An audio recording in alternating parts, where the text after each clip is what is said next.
हरे कृष्ण कृष्ण कृष्ण हरे हरे, हरे राम राम राम हरे हरे। तो आज हम बात करेंगे रामचंद्र जी के बारे में। भारत में अगर हम रामचंद्र जी की बात करें तो हर कोई जानता है राम जी की कथा को, रामायण को। पर आज हम भगवत गीता के आधार पर भगवान ने जो हमें तत्व दर्शन कराया है उसके आधार पर हम रामचंद्र जी के तत्व को समझेंगे। और ये भी समझेंगे कि क्यों उन्हें एक आइडियल हीरो माना जाता है और क्यों रामायण जो है पहली एपिक पोयम है वर्ल्ड की। तो हम सब ने ये जय घोष सुना है, जय श्री राम। और बहुत लोग बहुत अलग अलग कारणों से इस जय घोष को करते हैं, जय श्री राम को। लेकिन आज हम वस्तुतः समझेंगे कि क्यों श्री राम की जय होना चाहिए, ऐसा क्या है श्री राम। तो अगर हम भगवत गीता पढ़ें तो भगवत गीता में 10वें अध्याय में भगवान ने अपनी विभूतियों का वर्णन किया है। और जहां पर अपनी विभूतियों का वर्णन किया है वहां पे भगवान कहते हैं, of the विल्डर्स of the weapons I am Ram.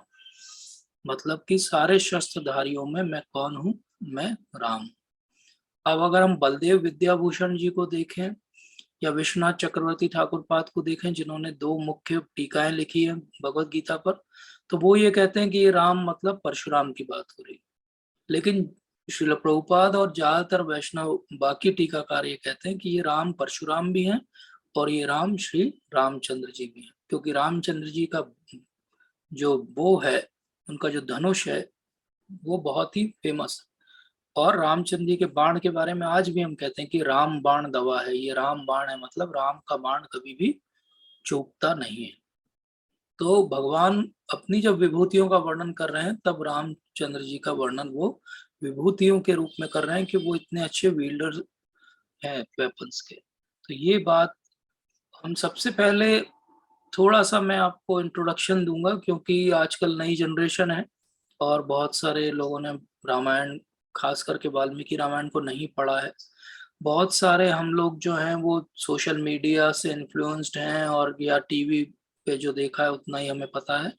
तो सबसे पहली बात जो समझना चाहिए कि ये कोई, जिस बात को हम कर रहे हैं, ये कोई कहानी नहीं है, ये कोई मिथ नहीं है, ये कोई माइथोलॉजी नहीं है, ये किसी पोएट ने लिख दी ऐसी कोई कहानी नहीं है, कविता नहीं। क्यों? क्योंकि ये इतिहास है। और इतिहास का अर्थ होता है कि इति अस्ते अस्मिन, इसका मतलब होता है कि इट हैपन लाइक दैट।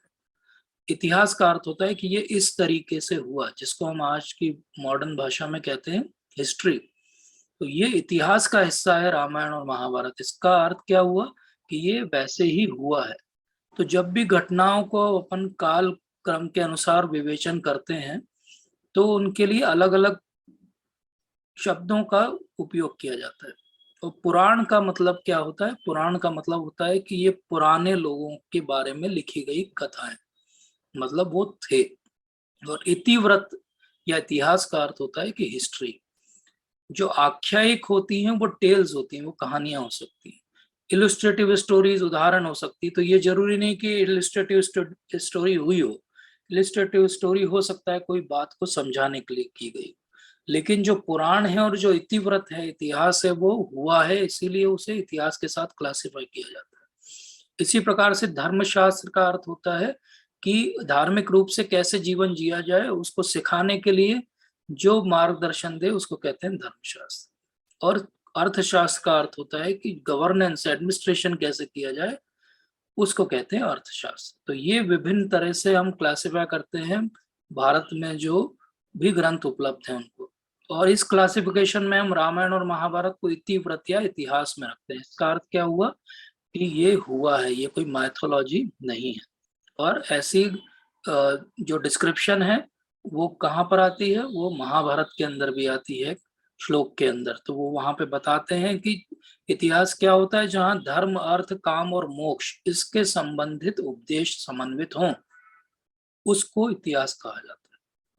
तो हम रामायण और महाभारत दोनों को अगर हम गहराई से पढ़ें तो हमें समझ में आएगा कि धर्म, अर्थ, काम और मोक्ष तीनों के उपदेश उसमें समाहित हैं। इसलिए ये इतिहास है, ये कोई मैथोलॉजी या कपोल कल्पित कहानी नहीं।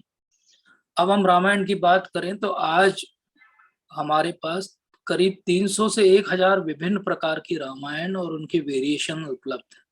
तो हम किसको सही माने किसको नहीं माने, इसको सबसे पहले समझना पड़ेगा, क्योंकि हम स्टोरी लाइन जब समझेंगे तो उसके आधार पे समझेंगे।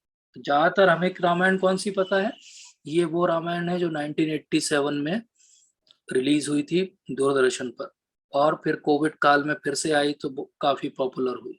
तो ये बहुत अच्छे से बनाई हुई रामायण थी, इसमें कोई शक नहीं है। लेकिन ये एक स्टोरी फॉर्म में जब आप बनाते हो तो आप बहुत सारी चीजें, बहुत सारी डेप्थ खो जाती है, क्योंकि जब आप श्लोक के रूप में पढ़ते हो तो वो गहराई और उसके विभिन्न जो अर्थ हैं वो समझ में आते हैं। जब आप उसको पिक्चर के रूप में देखते हो तो वो बहुत डायलॉग्स जो है डाइल्यूट हो जाते हैं, क्योंकि डायलॉग ऐसे लिखे जाते हैं जो हर व्यक्ति को समझ में आए। इसी प्रकार से हम सब ने रामचरितमानस देखी है, हम में से कईयों ने रामचरितमानस का पाठ भी किया होगा या सुना होगा जब लोग अखंड पाठ करते हैं उसका। तो रामचरितमानस जो है वो बहुत बाद में लिखी गई है, ये 15वीं शताब्दी में गोस्वामी तुलसीदास जी ने लिखी है, और रामचंद्र जी की कथा तो त्रेता युग की है। तो इसलिए रामचरितमानस उन्होंने नाम दिया। मानस का अर्थ होता है कि उनके मन में रामचंद्र जी की जो छवि है वो उन्होंने लिखी है। तो ये संपूर्ण रामायण टीवी सीरियल से भी हमें रामायण के बारे में पूरी बात नहीं पता चलेगी, न रामचरितमानस से हमें एग्जैक्टली वो बात पता चलेगी, क्योंकि ये एक भक्त का आउटलुक है कि कैसे हैं वो। लेकिन जो वाल्मीकि की रामायण है वो ओरिजिनल फर्स्ट रामायण है, जिसके ये सारे आगे जाके ब्रांचेस होते हैं। तो इसलिए ये समझना है कि वाल्मीकि की रामायण पढ़ना आवश्यक है अगर हमें रामचंद्र जी को समझना है। अब वाल्मीकि जी की रामायण जो है संस्कृत में है, तो उसको कैसे पढ़ेंगे इसको हम आगे समझेंगे। इसलिए रामायण के बहुत सारे अलग अलग फॉर्म भी है। अगर हम भारत की बात करें तो संस्कृत के अलावा, जिसमें कि मुख्यतः वाल्मीकि रामायण है जो वाल्मीकि जी ने लिखी, इसके अलावा वशिष्ठ रामायण है, आध्यात्म रामायण है जो वेद व्यास जी ने लिखी। अब आध्यात्म रामायण आप पढ़ेंगे तो उसमें शिव जी जो है रामचंद्र जी की पूरी कथा बताते हैं। तो ये शिव जी के एंगल से वो कथा बता रहे हैं, जिसको नाम दिया गया आध्यात्म रामायण। तो इस प्रकार से अद्भुत रामायण है, अगस्त्य रामायण है, रघुवंश है। हिंदी में रामचरितमानस की बात हमने की, इस तरह गुजराती में, असमी, बंगाली, मराठी में, सब भाषाओं में, इवन बौद्ध परंपरा में और जैन परंपरा में भी रामायण है। तो ये इतनी रामायण क्यों है, इतनी रामायण है इसीलिए कंफ्यूजन है। इसलिए बहुत सारी कथाएं जब हम किसी से सुन लेते हैं और फिर हमको क्या करना चाहिए, वाल्मीकि रामायण से उसका रेफरेंस देखना चाहिए कि उसमें ये चीज दी हुई है कि नहीं दी हुई है, ये अर्थ दिया हुआ है कि नहीं दिया हुआ है। तो तेलुगु कन्नड़ में तो बहुत सारे लोग रामायण की बहुत सारी टीकाएं भी लिख चुके हैं। तो जो वाल्मीकि जी की रामायण है उस पर बहुत सारे लोगों ने टीका लिखी है, जैसे कि रामानुजाचार्य के फॉलोवर थे गोविंद राजू, उन्होंने टीका लिखी। इसी प्रकार से माधवाचार्य के फॉलोअर्स ने भी टीका लिखी, नारायण गोस्वामी ने। तो रामायण पे बहुत सारी टीकाएं भी लिखी गई। रामायण केवल भारत में नहीं है, नेपाली में भी रामायण है, कंबोडिया में, तिब्बती में, तुर्किस्तान में, इंडोनेशिया में, जावा में, बर्मा में, थाईलैंड में, सब जगह रामायण है। तो रामायण की हर कहानी में थोड़ा सा वेरिएशन है, थोड़ा सा वहाँ की लोकल अंडरस्टैंडिंग और उस समय वहाँ के जो रीति रिवाज थे उसके हिसाब से कहानी में थोड़ा सा फेरबदल है। लेकिन हर जगह ये जरूर है कि राम जो है वो स्वयं भगवान है और सीता माता जो है वो उनकी शक्ति है। इसके अलावा स्टोरी में थोड़ा बहुत वेरिएशन हमें मिल सकता है। तो हमें क्यों ये राम कथा सुननी है, या दुनिया में सारे देशों में लगभग लोग राम कथा क्यों सुन रहे हैं, इतने सालों के बाद, हजारों करोड़ों सालों के बाद भी रामचंद्र जी की गाथा क्यों सुनी जा रही है? क्योंकि हम लोगों को 3 वस्तुएं हमारे जीवन में फेस करनी पड़ती है। एक, या तो हम जब पुराने समय को अपने याद करते हैं और सोचते हैं कि काश मैं ये कर पाता, तो इसका हमें हमेशा दुख या शोक रहता है। या आज जो मेरे पास है उससे मुझे बहुत मोह रहता है कि ये मेरे हाथ से चला ना जाए। या मुझे भविष्य का बहुत ज्यादा भय रहता है कि क्या होगा भविष्य में मेरा। अगर हम भगवान की कथा को रेगुलरली सुनेंगे तो हमारा ये भूतकाल से आने वाला शोक, हमारा वर्तमान का मोह और हमारा भविष्य का भय, ये तीनों जो है वो नष्ट हो जाएंगे। इवन देवता जो हैं वो भी धरती पर आते हैं रामचंद्र जी की कथा को सुनने के लिए। और भक्त जो हैं वो स्वर्ग इसीलिए नहीं जाना चाहते कि हमें कथा सुननी है इसलिए हमें यहाँ रहने दीजिए। जैसे हनुमान जी को जब भगवान ने कहा कि अब वापस चलो, तो हनुमान जी ने कहा कि नहीं, मैं यहीं पर रहूंगा और जहां भी राम की कथा होगी वहां पर जाकर श्रवण करूंगा।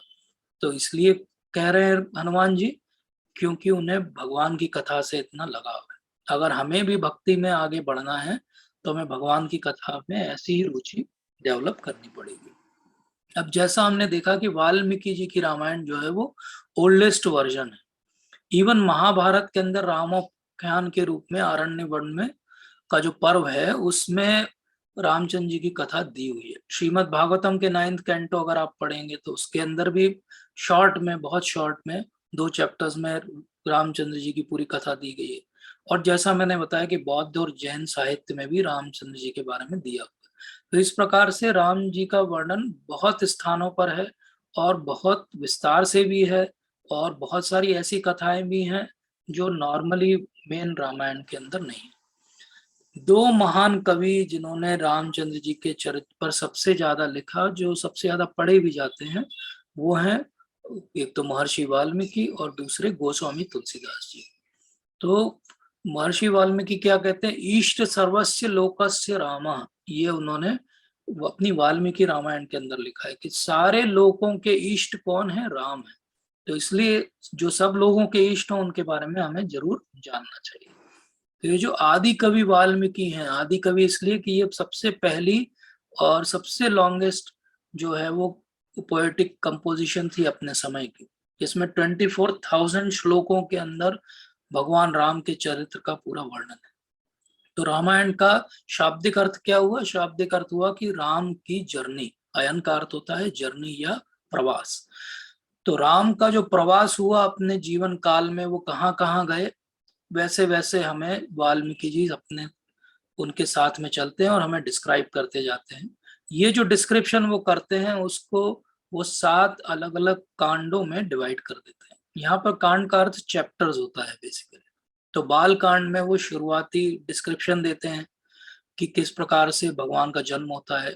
अयोध्या कांड में फिर वो भगवान का राज्य अभिषेक होने वाला है, लेकिन फिर अरण्य कांड आ जाता है और भगवान को वनवास हो जाता है। फिर किष्किंधा कांड में भगवान सुग्रीव और बाकी वानरों से मित्रता करते हैं। सुंदर कांड में हनुमान जी जाते हैं सीता माता की खोज में और लंका का दहन करके आते हैं। और युद्ध कांड के अंदर राम जो है वो रावण को पराजित कर देते हैं। और इसके अंत में आता है उत्तरकांड, जिसमें उसके आगे की कथा है। रामचंद्र जी अब राजा बन गए तो उसके आगे क्या हुआ, उनकी वंशावली क्या थी। तो ये आदि कवि वाल्मीकि जी का कंपोजिशन है। और यही कंपोजिशन गोस्वामी तुलसीदास जी ने भी अपने इसमें रखा, लेकिन क्योंकि वो भाव भक्त हैं इसलिए वो कई स्थानों पर कुछ ऐसे भी डिस्क्रिप्शन हैं जो मूल आदि कवि वाल्मीकि की रामायण में नहीं है। अब हम देखें कि वाल्मीकि जी का जीवन कैसा था। तो वो तो एक दस्यु थे और जो हाईवे रॉबर थे, लोगों को लूटते थे। और फिर उनका सामना किससे होता है? नारद मुनि से होता है। नारद मुनि उन्हें क्या करते हैं? नारद मुनि उन्हें ज्यादा कुछ नहीं करते हैं। नारद मुनि उनसे एक ही प्रश्न पूछते हैं कि तुम ये सब जो कर रहे हो इसके कर्म किस पर जाने वाले हैं। तो ये अपने परिवार से इतना प्रेम करते हैं कि ये कहते हैं कि किस पे जाएंगे, सब लोग शेयर करेंगे डेफिनेटली, क्योंकि मैं सबके लिए तो कर रहा हूँ। तो जो नारद मुनि है वो कहते हैं कि कोई बात नहीं, तुम्हें ऐसा लगता है बहुत अच्छी बात है, जाओ घर पे एक बार इंक्वायरी करके आ जाओ कौन कौन आपके ये जो पाप कर्म है इनका भागी बनेगा। तो ये जाते हैं घर पे अपने अपनी जो उनकी प्रिय पत्नी है उनसे पूछते हैं। तो वो बोलती नहीं नहीं, ये तो तुम्हारा काम है हमें पालना, हम क्यों तुम्हारे पाप के भागी बनेंगे, तुम अच्छा काम करके भी पैसा ला सकते हो। इसी प्रकार से बच्चे भी मना कर देते हैं, उनके बूढ़े माँ बाप भी मना कर देते हैं कि हमने तो तुम्हें अच्छे संस्कार दिए हैं, हम क्यों इस पाप के भागी बने। तो इनको पहली बार जीवन में अपने रियलाइज होता है कि ये परिवार के लिए जो पाप कर रहे हैं, इस पाप का भागी कोई नहीं बनेगा, इन्हें ही सब भोगना पड़ेगा। तो ये नारद मुनि के लिए बिल्कुल नतमस्तक हो जाते हैं। तो क्या हुआ, एक प्रश्न से परिवर्तन हो गया। तो ऐसे ही हमें भी हो सकता है कभी ना कभी ऐसा जीवन काल में होगा कि एक प्रश्न भी हमें बदल सकता है, या हमारा पूछा हुआ एक प्रश्न किसी सामने वाले व्यक्ति का जीवन भी बदल सकता है। तो हमें भी अपने जीवन में प्रश्न पूछना चाहिए कि मैं जिस प्रकार से अपना जीवन जी रहा हूँ, क्या वो सही है, क्या वो ऑनेस्टी के साथ है, क्या मैं अपने धर्म का पालन कर रहा हूँ, या कहीं ऐसा तो नहीं है कि मैं किसी को चीट कर रहा हूँ। क्योंकि वो जो भी पाप कर्म मैं कर रहा हूँ उसका भागी और कोई नहीं बनेगा, वो तो मुझे अकेले ही भोगना पड़ेगा। इसलिए पाप कर्म से हमें अपने आप को बचाना चाहिए। अब गुरु के रूप में नारद मुनि इतने सक्सेसफुल क्यों हो गए? हम देखें तो पूरी भागवतम के अंदर केवल नारद मुनि हमें दिखाई देंगे जो सबको उपदेश दे रहे हैं। तो नारद मुनि ने वाल्मीकि से लगा के तो ध्रुव महाराज, प्रहलाद महाराज सबके गुरु हैं। नारद मुनि क्यों सक्सेसफुल हैं एज ए गुरु, इसको देखते हैं। नारद मुनि ने आते ही उन्हें जजमेंट नहीं दिया। उन्होंने ये नहीं बोला अरे तुम गलत काम करते हो। उन्होंने क्या बोला? केवल एक प्रश्न पूछा। कोई बहुत बड़ा उपदेश नहीं दिया कि बैठ जाओ मैं तुम्हें बहुत लंबी कथा सुनाता हूँ, कुछ भी नहीं किया। उन्होंने फोकस किया कि किस प्रकार से इनके हृदय को बदले हम। और उन्होंने ये भी नहीं सोचा कि एक दिन में ये जो है भक्त बन जाएंगे, एक्सपर्ट बन जाएंगे, क्योंकि उन्हें सब जब उन्होंने नाम दिया कि आप राम बोले तो उनसे राम भी नहीं बोला गया, क्योंकि हृदय के अंदर इतने जो है वो अभी अनर्थ थे। तो उन्होंने बोला कि मैं तो सबको मारता हूँ, तो मुझे मरा समझ में आता है, मैं मरा बोल सकता हूँ। तो नारद मुनि ने उन्हें जज नहीं किया। उन्होंने ये नहीं कहा कि अरे नहीं तुम्हें राम ही बोलना पड़ेगा। नारद मुनि ने क्या बोला? कोई बात नहीं, आपको राम बोलते नहीं बन रहा, आप मरा मरा मरा मरा बोलो, वो भी राम हो जाएगा। तो इसी प्रकार से नारद मुनि ने यहाँ पे जो भगवान का पवित्र नाम है उसकी कितनी क्षमता है, कितनी शक्ति है, उसको भी हमें दिखाया। तो इससे हम क्या सीख सकते हैं? जब भी हम किसी को प्रयास करें भक्त बनाने का, तो हमें नारद मुनि को एज ए टेम्पलेट ध्यान रखना चाहिए। हम किसी के पास भी जाएं, अपने परिवार में भी जब हम किसी को जज करें कि अरे ये भक्ति ऐसे होना चाहिए, ऐसे नहीं होना चाहिए, जैसे हमारी सोच हो, तो हमें ये ध्यान रखना चाहिए कि किसी से ऐसा आप उपेक्षा नहीं करो कि वो एकदम से बहुत बड़ा भक्त बन जाएगा। हर किसी का अपना एक ट्रेजेक्टरी है, उसे उतना समय लगेगा, उसका हृदय परिवर्तन होगा, हमें प्रयास करना चाहिए, लेकिन एक दो दिन में नहीं होगा। हर एक को हमें स्पेस देनी पड़ेगी ग्रोथ की। और जब हम स्पेस देंगे तो जैसे एक वाल्मीकि जो दस्यु थे वो इतने महान जो है रचयिता बन गए, कवि बन गए, महर्षि बन गए। और फिर उन्होंने क्या प्रश्न पूछा? जब उनका जीवन सुधरा तो उनके मन में आया कि मेरे अंदर तो इतने अनर्थ थे, तो क्या दुनिया में कोई व्यक्ति ऐसा है जिसके अंदर कोई भी अनर्थ ना हो, जो पूरी तरह से धर्म का पालन करता हो?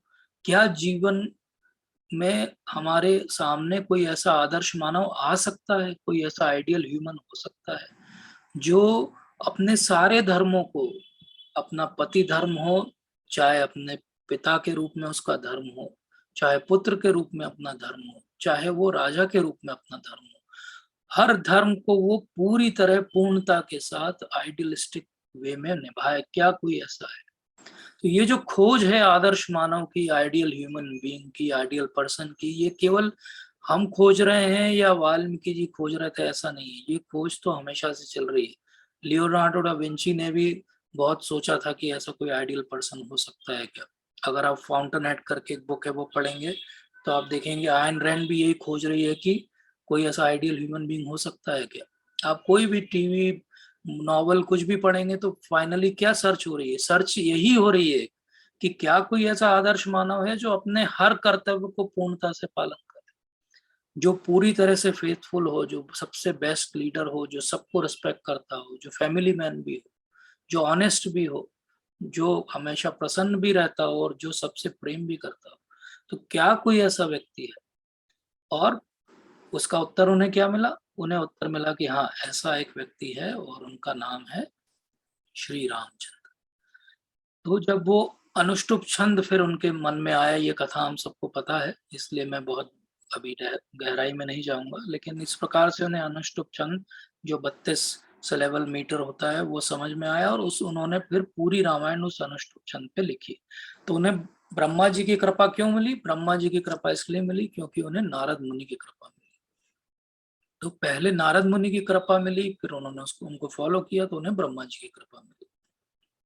और फिर उन्हें दिखने लगा कि ये मर्यादा पुरुषोत्तम है प्रभु श्री राम, जो कि आइडियल पर्सन है, और उनके जैसा आइडियल पर्सन कोई भी आज तक नहीं हुआ।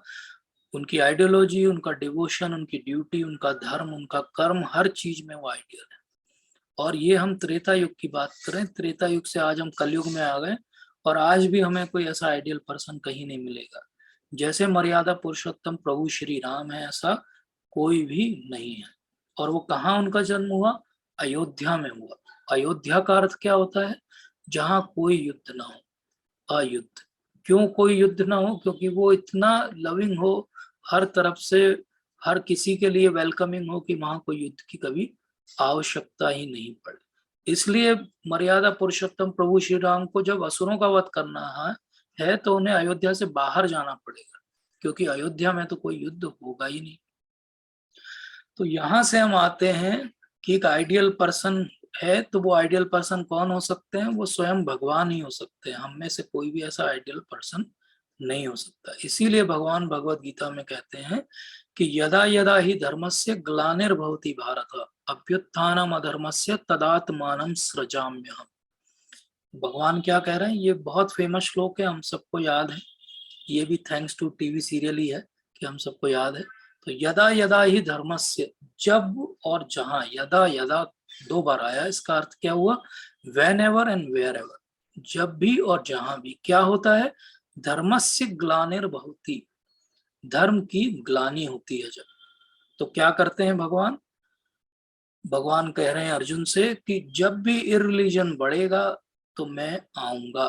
तदात्मानम सृजाम्यहम्। कभी हम किसी सत्र में इस सृजाम्यहम् शब्द की भी बहुत सारी व्याख्या हमको समझेंगे, और धर्मस को भी हम और गहराई से समझेंगे, ग्लानि को भी समझेंगे। लेकिन आज के सत्र में हम ये समझते हैं कि भगवान कब आते हैं? जब ग्लानि होती है। तो हुआ क्या था? रावण बहुत पावरफुल हो रहा है, सबको परेशान कर रहा है, और देवता लोग भी उनसे परेशान है। तब वो जाते हैं ब्रह्मा जी के पास और फिर स्तुति करते हैं विष्णु, और फिर उन्हें एक आंसर मिलता है कि आप चिंता नहीं करो, राम के रूप में बहुत जल्दी ही भगवान आएंगे और वो इस दुष्ट रावण का वध करेंगे। तो ये भगवत गीता का श्लोक जो है, यदा यदा ही धर्मस्य ग्लानिर्भवति भारत, इसी को वो प्रूव कर रहे हैं। तो धर्म क्या है? किस धर्म की स्थापना करने आते हैं? तो धर्म आप और हम नहीं बना सकते। कई बार हमको लगता है धर्म क्या है, मैं जो सोचूं वो धर्म है, ऐसा नहीं। श्रीमद् भागवतम के 6 स्कंद में बहुत स्पष्ट कहा गया कि धर्मम तु साक्षात भगवत प्रणीत। धर्म वो है जो साक्षात भगवान के द्वारा आता है। धर्म को कोई मैन्युफैक्चर नहीं कर सकता, धर्म को कोई चेंज नहीं कर सकता। धर्म कहाँ से आएगा? भगवान से आएगा। भगवान से आएगा। भगवान 12 महाजनों को, महान पर्सनालिटीज को ये जिम्मेदारी देंगे कि वो इस धर्म की स्थापना रखें। और ये कौन कौन है? ब्रह्मा जी, नारद जी, भगवान शिव, कुमार, कपिल, मनु, प्रहलाद महाराज, जनक महाराज, भीष्म, बलि, सुखदेव गोस्वामी और यमराज। ये भगवान के ऑथराइज एजेंट्स हैं, ऐसा कह सकते हैं हम अंग्रेजी में। और इनका काम एक ही है कि प्रिंसिपल क्या है रिलीजन का, उसको एस्टेब्लिश करना और उसको प्रोपोगेट करना। अब धर्म के अंदर बहुत सारी कॉम्प्लेक्सिटीज हैं, किसी सत्र में हम इसको भी लेंगे। आज के लिए हम इतना समझे कि धर्म में एक्चुअली 4 पिलर होते हैं। जैसे एक टेबल में 4 पाए होते हैं, या एक बैल में 4 पैर होते हैं, ऐसे ही 4 पिलर होते हैं धर्म के। ये भी भागवतम के 7वें स्कंद में दिया हुआ है। एक होता है सत्य, सत्य का अर्थ होता है ट्रुथफुलनेस। दूसरा होता है दया, मतलब कि हमारे अंदर कंपैशन या मर्सी की भावना होनी चाहिए। तीसरा होता है तप, तप करने की इच्छा, ऑस्टेरिटी या डिसिप्लिन में रहने की इच्छा। और चौथा होता है शौचम, मतलब कि शुद्धता। ये 4 पिलर धर्म के हमें याद रखना चाहिए। ये 4 पिलर ही हैं जिस पे धर्म टिकता है। और होता क्या है, जैसे जैसे समय बीतता है, समय के प्रभाव से काल क्रम में ये धीरे धीरे एक एक करके ये पाए जो हैं वो लूज होते जाते हैं, और सत्य, दया, तप, शौच धीरे धीरे समाप्त हो जाता है। अगर ये समाप्त होता जाएगा तो क्या होगा? इसकी परसेंटेज कम हो गया है, परसेंटेज कम हो गया तो अब आज हम कलयुग में ढूंढने जाएंगे तो हमें सत्यता भी नहीं मिलेगी, दया भी नहीं दिखेगी। हर दिन हजारों लाखों जानवरों को, अबोध जानवरों को मारा जा रहा है केवल जीभ के स्वाद के लिए। तब तो है ही नहीं, लोग एक जगह एक स्थान पे बैठ के 2 मिनट भी एक पोस्चर में नहीं रह सकते। क्लीनलीनेस तो खत्म ही हो गई है। और इस प्रकार से हम देखते हैं कि ये सारे पिलर्स जो हैं वो डैमेज हो गए। इन पिलर्स को एस्टैब्लिश करने के लिए हमें भगवान की आवश्यकता पड़ती है। इसीलिए भगवान समय समय पर आते हैं जब भी ये वीक हो जाते हैं। और भगवान ऐसे ही नहीं आ जाते हैं, हमारे जैसे उनका जन्म नहीं होता बिना किसी प्लानिंग के। भगवान डिसाइड करते हैं कि वो किस वंश में आएंगे, किस प्रकार से आएंगे। तो भगवान किस वंश में आए? रामचंद्र जी के रूप में वो सूर्य वंश में आए। अब सूर्य वंश में बहुत महान महान राजा हुए, जैसे हरिश्चंद्र जो अपनी सत्यता के लिए बहुत ज्यादा फेमस हैं, सगर महाराज हुए, दिलीप हुए, फिर रघु जिनके लिए हम कहते हैं कि रघुकुल रीत सदा चली आई, प्राण जाए पर वचन न जाए, और उसके बाद दशरथ महाराज, और फिर रामचंद्र जी। तो ये सूर्यवंश उन्होंने खुद चूज किया कि मैं सूर्यवंश में आऊंगा। ये महत्वपूर्ण क्यों है जानना? क्योंकि भगवत गीता में भगवान कहते हैं कि राज ऋषि का कॉन्सेप्ट देते हैं, जनक महाराज के लिए बोलते हैं, और पुराने बहुत सारे राजाओं के लिए, वो जो महान वंश है उनके लिए कहते हैं कि ये सब राज ऋषि हैं। राज ऋषि हैं अर्थात वो एडमिनिस्ट्रेटर्स हैं, रूलर्स हैं, लेकिन मन उनका ऋषियों जैसा है, किसी भी वस्तु पे वो अटैच नहीं है। इसीलिए हम भागवतम में देखते हैं कि पूरी दुनिया के राजा हैं, वो पूरी पृथ्वी के राजा हैं, और उन्हें सब कुछ त्यागने में एक क्षण मात्र भी नहीं लगता, वो सब कुछ त्याग के वन में चले जाते हैं। तो ऐसे महान राजा होते हैं। अब भगवान क्यों आते हैं यहाँ पर, कब आते हैं, वो तो समझ में आ गया, धर्म की हानि हो रही तो आ रहे हैं। और क्यों आते हैं? परित्राणाय साधुनाम विनाशाय च दुष्कृताम धर्म संस्थापनार्थाय संभवामि युगे युगे।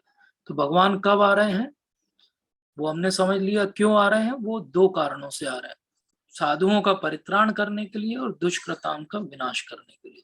जब भगवान रामचंद्र जी के रूप में आए तो उन्होंने साधुओं के साथ बहुत अपना समय व्यतीत किया जब वो पूरे वनवास में थे, और विनाशाय च दुष्कृताम, इतने सारे जो दानव थे, राक्षस थे, उनका भी वध किया, जिसमें प्रमुख रावण और उसका परिवार है। तो इस प्रकार से भगवान ने ये दोनों चीजों को भी पूरा किया। और जब ये दोनों वस्तुएं होंगी कि साधुओं का मान बढ़ेगा और दुष्टों का जो है वो दमन होगा, तो अपने आप धर्म की स्थापना हो जाएगी।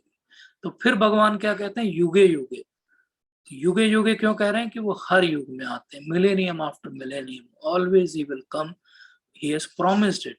तो रामचंद्र जी के रूप में भी वो युगे युगे हमेशा आएंगे, आते रहे हैं, और आगे के त्रेता युगों में भी आते रहेंगे। तो इस प्रकार से रामचंद्र जी के रूप में उन्होंने ये दो मुख्य कार्य किए।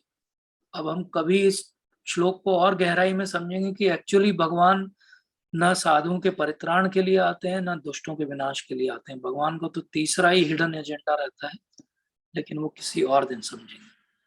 तो भगवान जब आए तो उन्होंने एक मर्यादा पुरुषोत्तम के रूप में अपनी छवि को जो है वो स्थापित किया। तो लक्ष्मण, भरत और शत्रुघ्न जो हैं वो उनके ही शेषनाग, शंख और सुदर्शन चक्र के ही अवतार हैं। तो इस प्रकार से रामचंद्र जी के रूप में लक्ष्मण, भरत और शत्रुघ्न जो पूरा राम दरबार हम देखते हैं, तो वो एक्चुअली भगवान के ही विस्तार है। और वहां पर हनुमान जी जो हैं वो एक भक्त के रूप में हैं, और सीता माता जो है वो भगवान की ही शक्ति है। तो लक्ष्मण जो है वो लक्ष्मी के स्वामी हैं, उनके पास पूरी लक्ष्मी है, मतलब सारा ऐश्वर्य है। और इस पूरी रामायण को हम सब ने कभी ना कभी पढ़ा ही है। अगर हम एक स्लाइड में इस रामायण को समझना चाहें कि क्या रामायण हमें सिखाती है, तो रामचंद्र जी का जन्म हुआ अयोध्या में। अयोध्या वो स्थान है जहां पर कोई युद्ध नहीं होता है। फिर उसके बाद उन्हें वनवास जाना पड़ा, तो वो बहुत समय तक चित्रकूट में रहे, और फिर उसके बाद आगे चले गए पंचवटी में, और फिर दंडकारण्य में उन्होंने भ्रमण किया। और उसके बाद वो सीता माता की खोज के लिए ऋषिमुख पर्वत पर गए किष्किंधा में।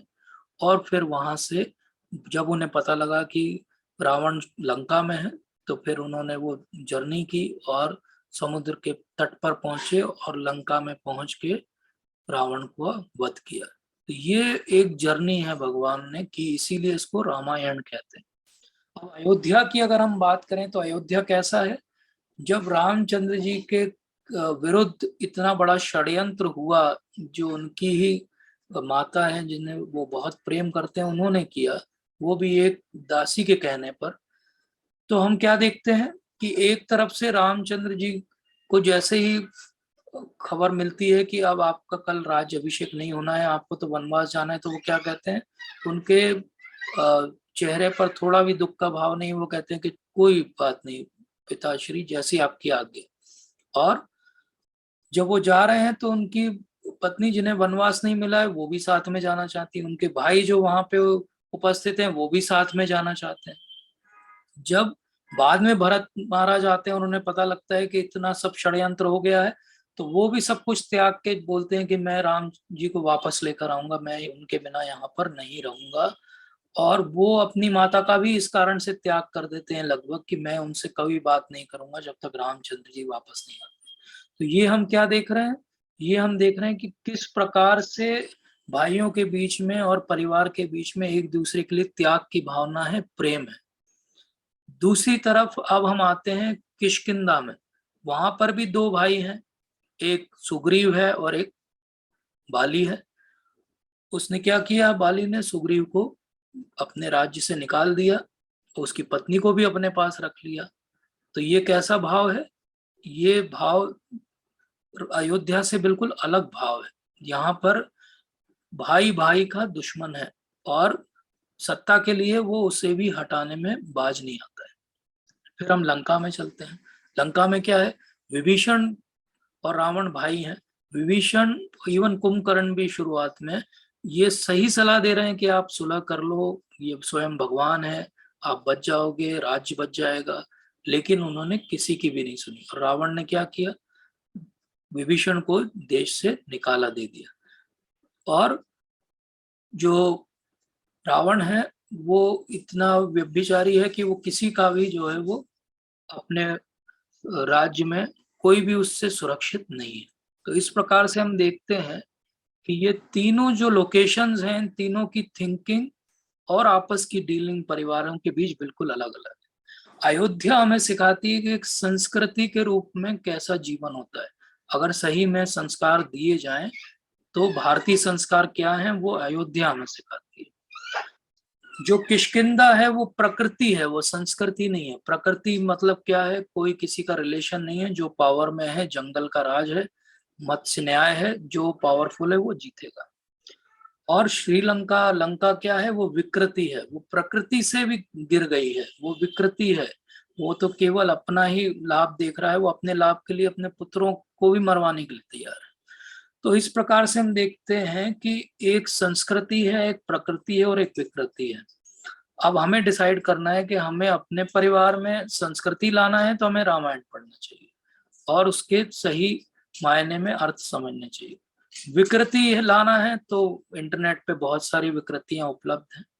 और प्रकृति लाना है तो कुछ संस्कृति मत दीजिए, अपने आप नेचुरली आदमी प्रकृति में रहेगा।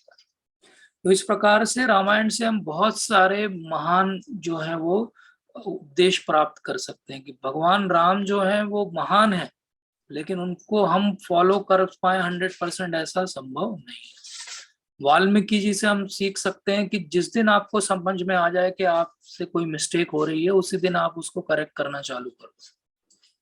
वाल्मीकि जी से ये भी सीख सकते हैं कि कैसे हरि नाम में इतनी शक्ति है कि वो आपको महान भगवान का भक्त बना सकती है और चिरकाल तक आपको प्रसिद्धि दे सकती है। केकई से ये सीख सकते हैं कि उनसे एक मिस्टेक हुई और वो एक मिस्टेक उनके लिए कितनी भारी पड़ गई, इतनी भारी पड़ गई कि आज भी कोई अपनी पुत्री का नाम केकई नहीं रखता। रावण से मिस्टेक हुई, आज भी कोई अपने पुत्र का नाम रावण नहीं रखता। तो भारत वाले बहुत सेंसिटिव हैं इस मामले में। तो रामायण हमें मेनली 3 बातें सिखाती है।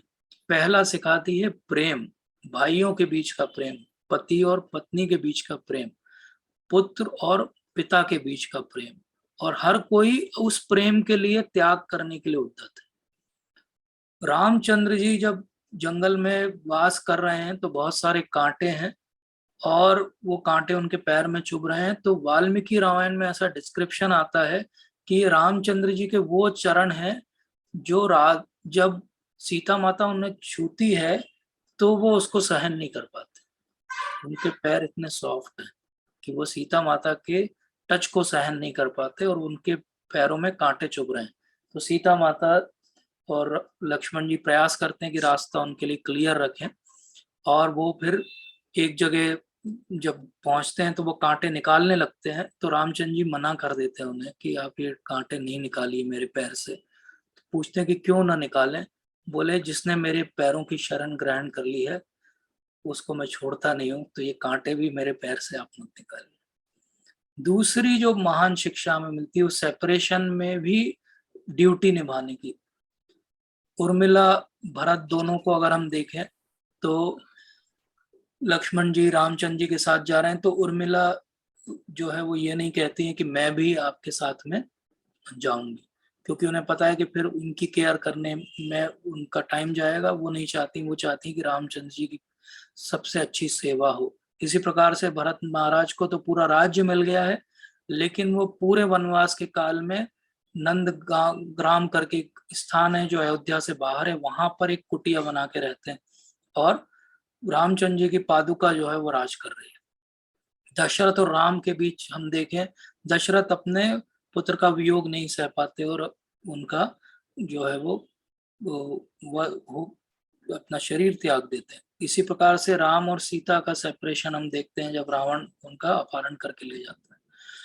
और एक्चुअली रामायण में बहुत सारी थीम्स हैं, थ्रेड्स हैं, लेकिन अगर कोई वस्तुतः समझना चाहे कि रामायण क्या है, तो रामायण हमें बस एक ही बात सिखाती है कि शरणागति कैसे लेना चाहिए। अब कई बार हम जब ऐसा सुनते हैं तो हमें बहुत स्ट्राइकिंग लगता है कि शरणागति की बात रामायण में कहाँ पे है। शरणागति की बात तो बहुत उभर के नहीं दिखती रामायण के अंदर, बहुत सारी स्टोरीज हमने भी सुनी। तो एक्चुअली रामायण को अगर हम रामानुजाचार्य के आधार पर समझें तो वो कहते हैं कि ये शरणागति का शास्त्र है रामायण। किसकी शरणागति लेना है? रामचंद्र जी की। कैसे लेना है? सब कुछ अपना सर्वस्व भगवान के चरणों में अर्पित करके लेना। और अगर नहीं लेंगे तो क्या होगा? नहीं लेंगे तो हमारा पार नहीं होगा। जैसे कि एक दो उदाहरण मैं आपको देता हूं। जब लक्ष्मण जी को पता लगता है कि रामचंद्र जी को वनवास की घोषणा हो गई, तो वो आते हैं और रामचंद्र जी से कहते हैं कि मैं भी आपके साथ में जाऊं। रामचंद्र जी मना कर देते हैं कि नहीं, आप यहाँ रुककर अपने पिता की सेवा करिए, मैं अकेला जाऊंगा। सीता माता भी कहती कि मैं भी जाऊंगी। सीता माता के लिए फाइनली तैयार हो जाते हैं, लेकिन लक्ष्मण को मना कर देते हैं। तो लक्ष्मण क्या करते हैं? रामचंद्र जी का पैर पकड़ लेते हैं, वाल्मीकि रामायण में है, और वो पैर पकड़ते हैं रामचंद्र जी का और देखते हैं वो सीता जी की तरफ और कहते हैं कि मुझे भी ले चलिए। तो ये शरणागति का बेसिकली अंडरस्टैंडिंग है कि अगर रामचंद्र जी की शरणागति लेनी है तो उनकी एनर्जी सीता माता के थ्रू लेनी पड़ेगी। और ये जो सीक्रेट है यही हरे कृष्ण महामंत्र के अंदर है। जब हरे राम राम राम हरे हरे कहते हैं तो वो जो हरे है वो सीता माता है। तो जब हम कह रहे हैं, क्या कह रहे हैं कि सीता माता मुझे रामचंद्र जी की सेवा में नियुक्त करिए, तो ये हम विनती किससे करें? सीता माता से करें। इसी प्रकार से लक्ष्मण ने विनती किससे की? सीता माता से की। तो ये शरणागति का बेसिकली मंत्र है। इस मंत्र को हमको समझना पड़ेगा। तो लक्ष्मण और उर्मिला से हम सीख सकते हैं कि किस प्रकार से एक फेथ होता है और एक धर्म होता है, तो इस पे कैसे अडिग हम रह सकते हैं। राम सीता से हम सीख सकते हैं कि कैसे एक परफेक्ट हस्बैंड वाइफ की अंडरस्टैंडिंग होना चाहिए। भरत महाराज से हम सीख सकते हैं कि वो कितने एंथुजियास्टिक हैं और कितने राइचियस हैं कि वो उनको पूरा राज्य मिल रहा है लेकिन उसको वो नहीं लेना चाहते। और शत्रुघ्न और श्रुतकीर्ति की ज्यादा बात होती नहीं है, लेकिन वो बैकग्राउंड में रह के उनकी सेवा कर रहे हैं। तो इस प्रकार से ये कोई आवश्यक नहीं कि आपको फ्रंट की सेवा मिले तो ही आपकी वैल्यू है, ऐसा बिल्कुल भी नहीं है। तो फिजिकल प्रॉक्सिमिटी से ज्यादा मेंटल प्रॉक्सिमिटी, मतलब कि मानसिक रूप से साथ में रहना ज्यादा आवश्यक है। और बीच में इनकी सेंसिटिविटी इतनी है आपस में कि रामचंद्र जी जब आगे चल रहे हैं और सीता माता और लक्ष्मण जी उनके पीछे चल रहे हैं, तो रामचंद्र जी के पद चिन्ह जो बनते हैं उस पर सीता माता भी पैर नहीं रख रही हैं और लक्ष्मण जी भी पैर नहीं रख रहे। तो रामचंद्र जी जब चलना चालू करते हैं तो वो पगडंडी के बीच में चल रहे हैं, सीता माता थोड़ी सी साइड में चल रही हैं, और लक्ष्मण जी पूरे समय उस स्थान पे चल रहे हैं जहाँ कांटे हैं, क्योंकि वो इन दोनों के पैरों पे अपने पैर नहीं रखना चाहते चिन्हों पर। तो ये सेंसिटिविटी होती है, लेकिन इस सेंसिटिविटी को हर व्यक्ति नहीं समझ सकता। इसीलिए भगवत गीता में भगवान कहते हैं कि अवजानन्ति माम मूढ़ा मानुष्यम तनुमाश्रितम। इसका अर्थ क्या हुआ कि मूढ़ लोग जो हैं, जब मैं मनुष्य के रूप में आता हूं तो उसको समझ नहीं पाते, और समझ नहीं पाते हैं कि मेरा जो है स्वरूप वो दिव्य है, मम भूत महेश्वरम। तो क्या करते हैं वो भगवान के प्रति अपराध कर देते हैं। तो आजकल इसीलिए हम सुनते हैं कि सुप्रीम कोर्ट में बात चल रही कि राम एक सच में इतिहास के पुरुष हैं कि ये केवल कहानी है, या फिर ये बात चल रही है कि सही में राम सेतु बना था कि नहीं बना था। और इसी प्रकार से बहुत सारी भ्रांतियां चल रही हैं। उनमें से कुछ भ्रांतियों को मैं आपको बताता हूँ। एक बहुत कॉमन कंट्रोवर्सी, इवन भक्त लोग भी समझ नहीं पाते हैं कि एक प्रेग्नेंट वाइफ को कैसे कोई छोड़ सकता है किसी थर्ड पर्सन की बातचीत पर, जबकि अग्नि परीक्षा हो चुकी है। फिर ये समझ में नहीं आता है कि बाली को उन्होंने ऐसे क्यों मारा छुप के। फिर एक शुंबक करके शूद्र था, उसका वध क्यों कर दिया, और क्यों सीता माता को इतना कष्ट सहना पड़ा। और रामचंद्र जी जब सबसे अच्छे राजा थे और उनका राम राज्य जितना फेमस होने वाला था, ये तो उनको पता था, तो अपने पिता के कहने पे क्यों छोड़ के गए। वो 14 साल भी उन्हें वहीं पे राज करना चाहिए था। पिता की आज्ञा से ज्यादा बड़ी चीज तो जो है वो राज्य था, और वहां की जो सिटीजन्स थे वो थे। उन्हें क्यों कष्ट दिया गया 14 साल तक। तो इस प्रकार से कई प्रकार की कंट्रोवर्सी लोग आगे लाते हैं रामचंद्र जी के नाम पर, जबकि रामचंद्र जी आदर्श पुरुष है, मर्यादा पुरुषोत्तम है, लेकिन उनके ऊपर भी लोग क्वेश्चन मार्क उठाने से नहीं चूकते। और कई बार बार सुनते सुनते हम लोग भी कंफ्यूज हो जाते हैं कि सच में ऐसा तो नहीं है। अच्छा, ऐसा ही होगा शायद, राम की कहानी अच्छी है बट हो सकता है सही में ना हुआ, क्या पता। तो ये कंफ्यूजन की क्या भगवान से भी गलतियां होती हैं, और अगर नहीं होती तो क्या रामचंद्र जी भगवान थे कि नहीं थे। क्या ऐसा तो नहीं है कि मुझे सारे फैक्ट नहीं पता हैं, या ये सारा मिथ तो नहीं है, ये केवल कहानी तो नहीं है। तो ये भगवान के खिलाफ जो आरोप लग रहे हैं, ये इसमें कितनी सच्चाई है, इसको समझना हम सबके लिए बहुत आवश्यक है। तो संशय शंका जब मन में आती है तो कोई बड़ी चीज नहीं है। जब राम और लक्ष्मण को नागपाश में बांध लिया गया तो वहां पे गरुड़ जी को आना पड़ा उस नागपाश को जो है वो खोलने के लिए।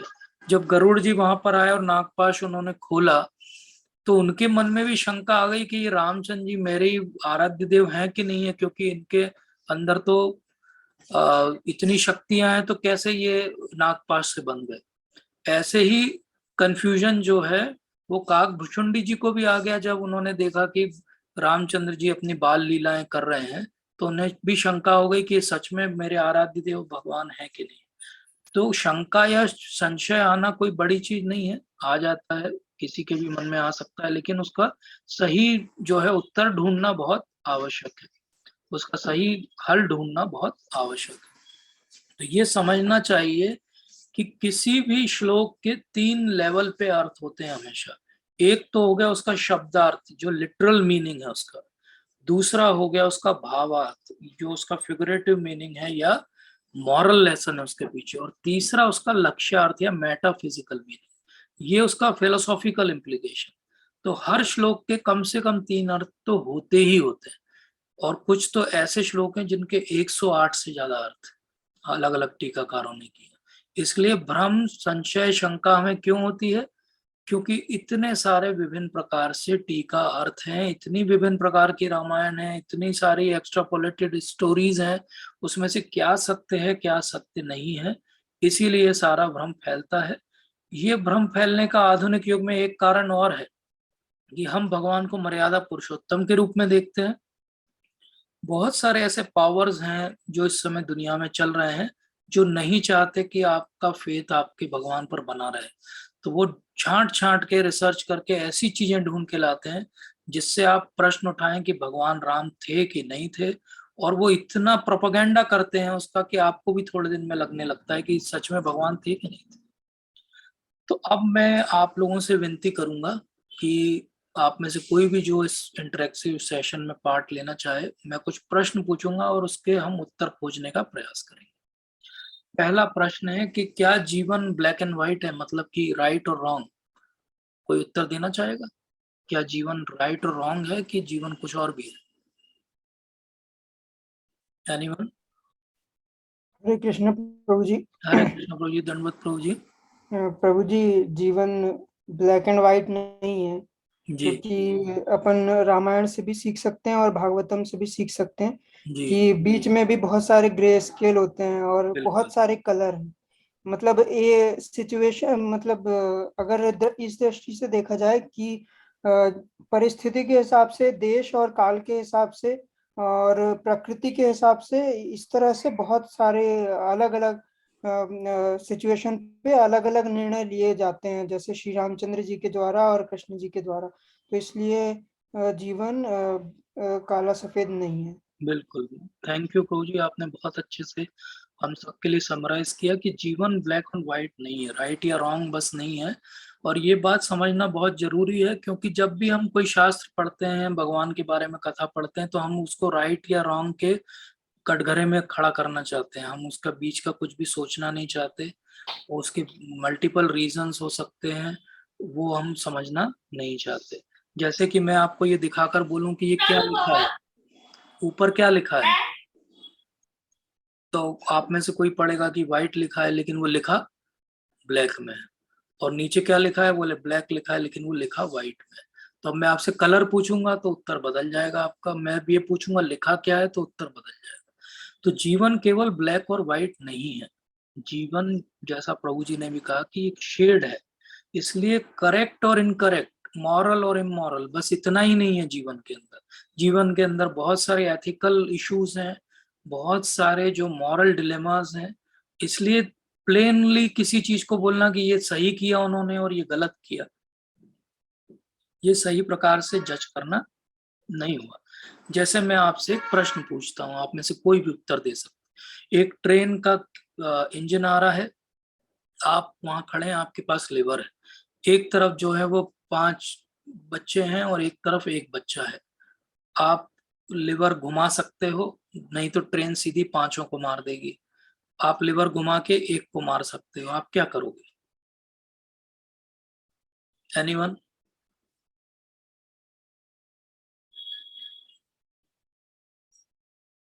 कोई बताना चाहेगा?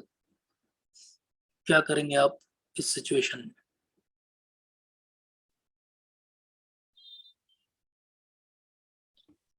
प्रभु जी, हरे कृष्णा। जी एक प्रभु जी। एक की मृत्यु से अगर 5 लोग बच पाते हैं तो ये ज्यादा सही निर्णय ये रहेगा। ज्यादा सही है। अब वो एक जो लेटा हुआ है वो आपका पुत्र है। प्रभु जी, अगर मैं होऊंगा तो तब भी मेरा निर्णय यही रहेगा, क्योंकि बचपन में हाँ, भी अभी तो मैंने यही ऐसे रहेगा निर्णय। प्रभु जी, सेमिनार में। सेमिनार के बाद बदल जाएगा। हो सकता है प्रभु जी, मगर बचपन में ऐसा ये हुआ था मैं मेरे केवल साथ इसलिए कि। दिखा रहा हूँ कि कोई भी जी। जीवन में चीज ब्लैक और व्हाइट नहीं होती, जी है प्रभु जी। ना। ये डिसीजन अभी हमारा बहुत इजी था कि एक को मरने दो, 5 बचाएंगे। अब मैं अगर उसमें कोई भी एक सिचुएशन डाल दूं कि वो एक पुत्र आपका है, तो आपका बोलेगा अरे ट्रेन तो सीधी जानी थी, वो थोड़ी बेचारा गलत है, उसको खेलने दो। ये इन लोगों की गलती है, पांचों मरे, उनकी गलती है वो मरे। या अब मैं बोल दूं कि ये 5 जो है वो पाकिस्तानी आतंकवादी है, तो एक जो है भारत का सैनिक है, तो आप क्या उत्तर दोगे? बोले मर हाँ जाने प्रभु दीजिए जी, 5 बिल्कुल। आतंकवादियों को, एक का जीवन बचना सैनिक का ज्यादा जरूरी है जी ना। Prabhu ji. Prabhu ji. Things are not easy, they are not straightforward. जी जैसे प्रभु एक जी। और ये उदाहरण, कि ये मोटा आदमी ऊपर है पुल पे, वो ट्रेन आ रही है, आपके पास ऑप्शन है कि मोटे को धक्का दे दो, तो वो 5 बच जाएंगे क्योंकि ट्रेन इस मोटे से टकरा के रुक जाएगी। आप करोगे ऐसा? अब बेचारे मोटे की कोई गलती नहीं, वो तो पुल पे जा रहा था, वो तो आप दिख गए और वो उसी समय वहां था तो उसकी बलि चढ़ा दिया आपने, उसकी तो कोई गलती नहीं थी, वो तो सही जा रहा था। तो इस प्रकार से जीवन में बहुत सारे ऐसे संघर्ष के समय आएंगे जब आप डिसीजन इतने आसानी से नहीं ले पाओगे। जैसे कि कोई बोलेगा कि ये 4 है, कोई बोलेगा ये 3 है। एक्चुअली ऑप्टिकल इल्यूजन है, वो 3 भी नहीं है, 4 भी नहीं है, वो बनाया ऐसा गया है कि आप एक तरफ से गिनोगे तो आपको 3 दिखेंगे, एक तरफ से गिनोगे तो आपको 4 दिखेंगे। तो ये कंफ्यूजन जीवन में हमेशा रहेगा। अब मॉरल डिलेमा क्या होता है? मॉरल डिलेमा उसको बोलते हैं जब एक चीज सही है और एक चीज गलत है, तो अब निर्णय लेना आसान रहता है कि रिश्वत लेना चाहिए कि नहीं लेना चाहिए, अरे मैं भक्त हूं, नहीं लेना चाहिए, सिंपल डिसीजन। एथिकल डिलेमा क्या है, दोनों चीजें सही है लेकिन एक ज्यादा सही है। अब कौन सी ज्यादा सही है वो बड़ा मुश्किल है। जैसे अर्जुन के सामने एथिकल डिलेमा है कि वो क्या करे, कि वो अपने स्वजनों का वध करे क्योंकि वो दुर्योधन के साथ खड़े हैं, कि वो उसके रिलेटिव है इसलिए उनको छोड़ दे। ये एथिकल डिलेमा जो है ये हमारे दोनों इतिहास की जो पुस्तकें उसके अंदर बिल्कुल क्लियरली समझाया गया है। तो यही रामचंद्र जी का भी डिलेमा है कि वो क्या करें। इस डिलेमा के कारण वो ऐसे डिसीजन लेते हैं जिसमें एक पार्टी उनके साथ खड़ी हो जाती है तब से लगा के आज तक हजारों सालों से, और एक जो उनके अगेंस्ट खड़ी हो जाती है कि नहीं आपने गलत डिसीजन। तो हमें ये डिसीजन लेने में क्या चीज हेल्प कर सकती है उसको हम समझेंगे, लेकिन एक बात हमने समझी कि लाइफ जो है ब्लैक और व्हाइट नहीं है, शेड ऑफ ग्रे भी है बीच में। तो सत्य और आपकी जो सोच है उसके बीच में बहुत अच्छा जो है वो कॉम्बिनेशन होना चाहिए ज्ञान का। क्योंकि अगर ऐसा नहीं होगा तो आपका सत्य और आपकी सोच जो है वो पुअरली जस्टिफाइड होंगे, वो आपके केवल बिलीव्स बन जाएंगे जो कि कट्टरवादी लोग करते हैं क्योंकि उनके पास ज्ञान नहीं रहता। इसलिए जीवन ब्लैक और व्हाइट नहीं है। तो अब हमने क्या समझा, हमने ये समझा कि राइट और रॉन्ग के बीच एक एरो और लगाना पड़ेगा कि इट डिपेंड्स। इट डिपेंड्स मतलब what is right what is wrong इतना इजी नहीं, इतना इजी नहीं है, उसके बैकग्राउंड को देख के हम डिसाइड कर पाएंगे। इसीलिए अब रामचंद्र जी को हम लेके समझते हैं कि उनको इफेक्टिव भी होना है, उनको राइट भी होना है। ये इसको बहुत अच्छे से समझिए, बहुत जीवन में आपको ये वाली स्लाइड बहुत जगह हेल्प कर सकती है। आपको इफेक्टिव भी होना है और आपको राइट भी होना है। जब आप इफेक्टिव हो और आप राइट हो तो आप लीडर हो, ये बात समझिए। जब आप इफेक्टिव हो लेकिन आप रॉन्ग हो तो आप केवल खेल खेल रहे हो लोगों के साथ। इसका अर्थ क्या हुआ, आप उनकी जान के साथ खेल सकते हो, आप उनके पैसे के साथ खेल सकते हो, आप लीडर नहीं हो क्योंकि आप गलत हो। आप हर्षद मेहता हो बेसिकली, सिंपल सी बात है। आप इफेक्टिव हो, आपको खेलना आता है लेकिन आपका इंटेंशन गलत है। अब आप गलत भी हो और आप इनइफेक्टिव भी हो तो आप तो मूर्ख हो, उसका तो कोई सोल्यूशन नहीं है भैया, ऐसे आदमी से तो दूर ही रहना चाहिए। और आप सही भी हो लेकिन आप इनइफेक्टिव हो तो आपकी बलि चढ़ जाएगी, आप शहीद हो जाओगे। तो शहीद होना भी कोई बहुत अच्छी चीज नहीं है, लीडर बनना है हमें इफेक्टिव भी होना है और हमें राइट भी होना है। यही रामचंद्र जी की पूरी रामायण का बेसिकली खोज है कि कैसे आप इफेक्टिव भी हो लेकिन आप राइट भी हो।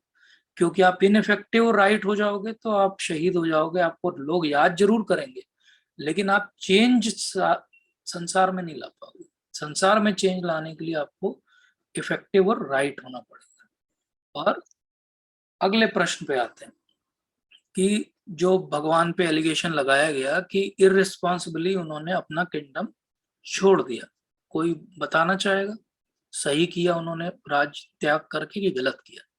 एनीवन, कोई भी बोल सकता है। If anyone wants to contribute, क्या राम ने अपना राज्य त्याग करके सही किया कि गलत किया?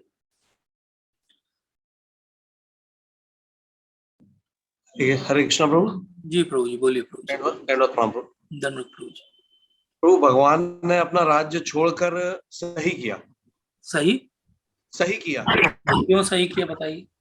अगर वो अपने सिर्फ राज्य में होते तो सिर्फ अपने राज्य की रक्षा कर सकते थे, और अपने राज्य को जब त्याग के गए तो पूरे भारतवर्ष की रक्षा की उन्होंने। बिल्कुल प्रभु जी, बिल्कुल सही, बिल्कुल सही थिंकिंग है। क्योंकि उन्होंने छोड़ने के पहले वाल्मीकि रामायण में लिखा हुआ है ये लाइन, उन्होंने ये एनालिसिस किया कि भरत जो है पूरी तरीके से क्वालिफाइड है इस राज्य को चलाने के लिए, और तब उन्होंने अपने पिता की आज्ञा को सर पे धारण किया और वो वन के लिए निकल गए। तो ये बहुत इंपॉर्टेंट बात है, उन्होंने ऐसा नहीं किया कि तो आनन फानन छोड़ दिया। उन्होंने 1 मिनट लगाया, एनालाइज किया सिचुएशन को और ये डिसाइड किया कि हाँ ठीक है, मेरे बाद भी किंगडम पे कोई आंच नहीं आएगी, भरत इक्वली क्वालिफाइड व्यक्ति है। तो ये एक अच्छे लीडर की क्वालिटी है। तो यहाँ पे उनके पास डिलेमा क्या था, एक तरफ राज्य धर्म था उनका कि अब वो राजकुमार है और अगले दिन राजा बनने वाले, और एक तरफ उनका पुत्र का धर्म था। तो ऐसा नहीं कि उन्होंने पुत्र धर्म को जो है बहुत ज्यादा वैल्यू दे दी, उन्होंने पहले एनालाइज किया कि मेरा राजधर्म चल जाएगा तो मैं अब पुत्र धर्म का पालन करता हूँ।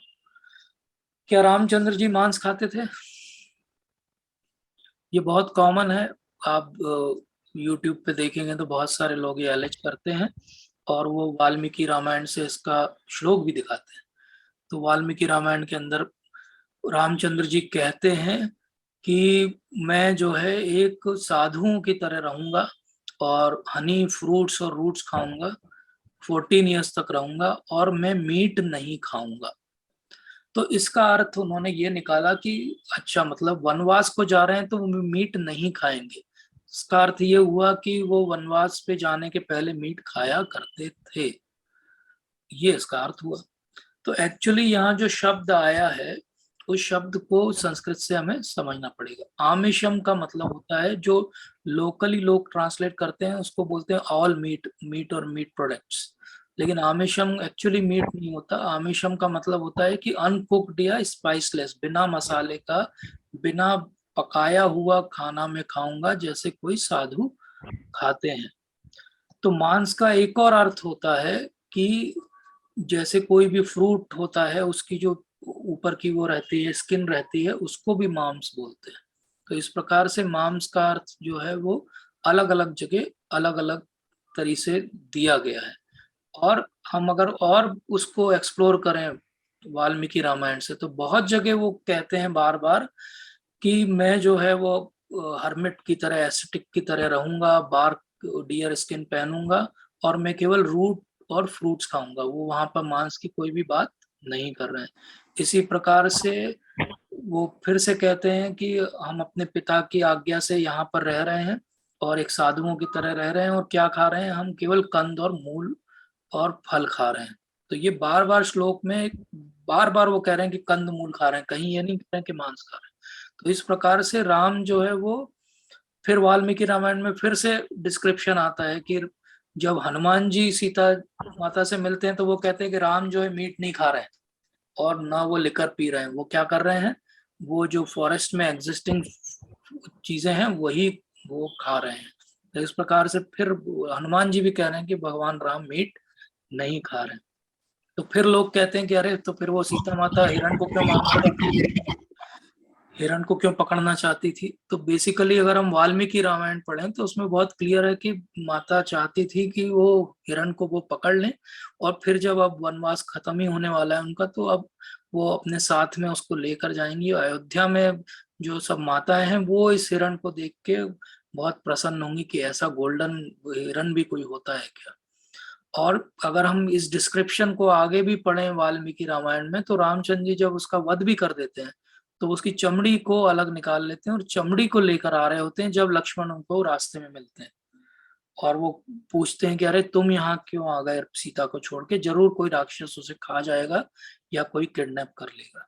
तो इस प्रकार से कहीं भी ये नहीं आता है कि वो उसका मांस भी उठाकर ला रहे हैं खाने के लिए।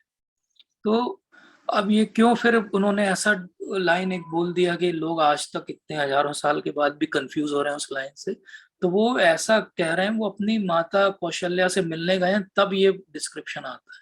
तो वो क्यों ऐसा कह रहे हैं, वो इसलिए कह रहे हैं कि वो अश्योर्ड रहें कि वो वन में जा रहे हैं, तो ऐसा नहीं कि वो अपना जो धर्म है उसको छोड़ देंगे, वो अपना धर्म का पालन करेंगे। जैसे कि कोई बच्चा हॉस्टल जा रहा हो तो वो अपनी माँ से बोले कि मैं अल्कोहल नहीं पीऊंगा, तो इसका अर्थ ये नहीं हुआ कि वो घर में अल्कोहल पीता था। उसका अर्थ केवल ये हुआ कि वो ये अश्योर कर रहा है कि मैं हॉस्टल में जाऊंगा लेकिन मैं बिगड़ूंगा नहीं, मैं यहाँ भी अल्कोहल नहीं पीता हूँ, घर पे वहां भी नहीं पीऊंगा। इसीलिए वो कहते हैं हित्वा आमिषम, मतलब मैं मीट नहीं खाऊंगा, मैं रूट फ्रूट और हनी पर रहूंगा। इसका अर्थ क्या हुआ कि भगवान राम मांस का भक्षण नहीं करते थे।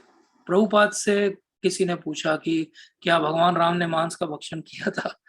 प्रभुपाद का उस समय जो मूड था, तो उन्होंने उत्तर दिया कि भाई, भगवान का विराट रूप देखो, तो वो तो पूरे संसार का भक्षण कर देते हैं। बोले तुम एक छोटे से मांस की क्या बात कर रहे हो?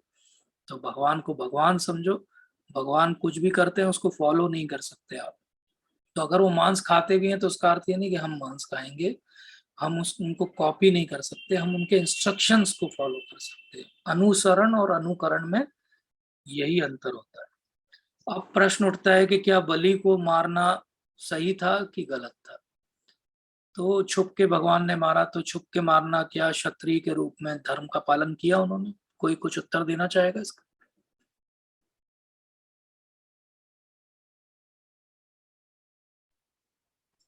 हरे तो कृष्ण बलि प्रभु महाराज का जो, कोई बोलना चाहते हैं? जी। जी प्रभु जी। जी बोलिए। हरे कृष्ण प्रभु जी। हरे वो कृष्ण।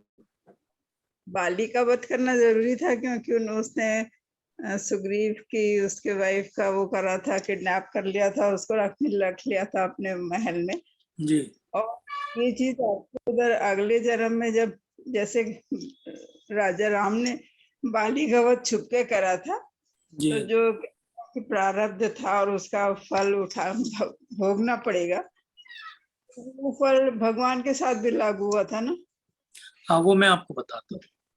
जी। तो श्री राम का अगर हम वाल्मीकि रामायण से पढ़ें तो वो वहां कहते हैं कि छोटे भाई की पत्नी, बहन, पुत्र की पत्नी और पुत्री ये सब समान होती है, और जो कोई इनको बुरी नजर से देखता है उसको मारने में कुछ भी पाप नहीं लगता है। तो वहां पर जब उनका वध हो गया, मरने वाले हैं, तब वो अंगद को ज्ञान की बातें भी बताते हैं, और उस समय वो अंगद का हाथ जो है वो रामचंद्र जी के हाथ में दे देते हैं और बोलते हैं कि ये अब आपका ही है, आपका ही दास है, सेवक है, और आप इसे अपनी शरण में ही रखिएगा। तो ये हम देखते हैं कि बाली का वध जो भगवान ने छुप के किया, वो एक उनको एक वरदान मिला हुआ था बाली को कि जो भी उनके सामने आएगा वो उसका आधा तेज इनके अंदर आ जाएगा। और ये वरदान दिया था ब्रह्मा जी ने। तो ब्रह्मा जी की बात को वो झुटलाना नहीं चाहते थे भगवान, वो चाहते तो इस जो बूंद था इसको, वरदान को वो इनफेक्टिव कर देते, लेकिन उन्होंने ऐसा नहीं किया। तो उसका भी मान रखा और उन्होंने छुप के मारा। और वहां पर वो ये समझाते हैं कि जो ऐसे कार्य करता है, जो ऐसे बुरी नजर से किसी को देखता है, वो जानवर है, और बोले जानवरों को छुप के मारा जा सकता है। जो माता जी अभी कह रही थी कि फिर ये जरा के रूप में बाद में आया और भगवान कृष्ण को छुप के उसने तीर मारा, तो एक्चुअली ये कोई भी बोनाफाइड जो लिटरेचर है हमारे उसमें कहीं भी नहीं दिया गया।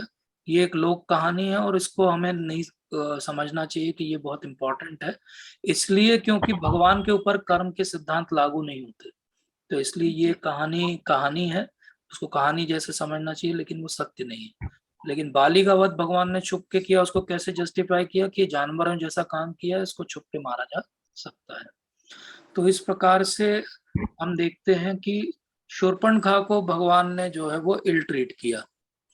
इल ट्रीट किया मतलब वो तो आई थी बेचारी प्रपोजल लेके, तो भगवान ने रिफ्यूज क्यों कर दिया, इल ट्रीट किया। तो इसको हम ऐसे समझेंगे कि शुरुआत में भगवान ने उसके साथ कोई मिसबिहेव नहीं किया। जब उन्होंने देखा कि सीता माता के ऊपर वो अटैक कर रही है, तब भगवान ने जो है डेंजर देखा और फिर उन्होंने लक्ष्मण की तरफ जो है वो इशारा किया कि इसको अब नाक और कान काट देना चाहिए।